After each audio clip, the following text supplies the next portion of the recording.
আমাদের নেতা দেশনায়ক তারেক রহমান ক্ষমতায় যাওয়ার আগেই ৩১ দফার মাধ্যমে রাষ্ট্র মেরামতের যে কথা বলেছেন, আমরা জনগণের ভোটে নির্বাচিত হওয়ার পর আমরা আমাদের অগ্রাধিকার ভিত্তিতে সমস্ত মনোযোগকে নিহিত করেছি সেই কাজে।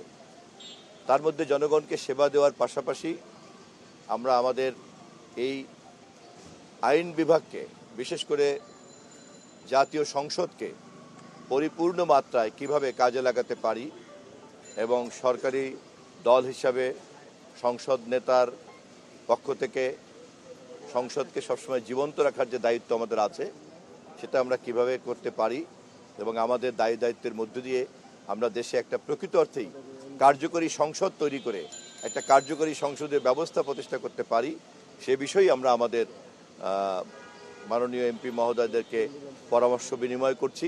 বিশেষ করে যারা নবীন, তাদের উদ্দেশ্যে আমাদেরকে বেশি মনোযোগ দিয়ে কথা বলছি। চিজি আইসক্রিমের সাথে ভেলভেটি কেকের মিশ্রণে পোলার রেড ভেলভেট আইসক্রিম, মন ভালো থাক। আমি নিজেও একসময় 1996 সনে প্রথম পার্লামেন্টে ঢুকেছিলাম এবং খুবই নবীন ছিলাম, এবং আমি জানি একজন নবীন পার্লামেন্টারিয়ান হিসেবে কী ধরনের মানসিক চাপ থাকে, একটা অনুসন্ধান থাকে। আমরা কেবলমাত্র সেই সমস্ত মানসিক চাপ এবং অনুসন্ধানটাকে দলের পক্ষ থেকে পরিকল্পিতভাবে পূরণ করার চেষ্টা করছি। জাতীয় পর্যায়ের একজন জনপ্রতিনিধি হিসাবে যখন তাকে দায়িত্ব পালন করতে হবে এবং তার সবটাই করতে হবে একটা রুলস অফ প্রসিডিউরের মাধ্যমে, এটি খামখেয়ালি বা খেয়াল খুশির মতো করা যায় না।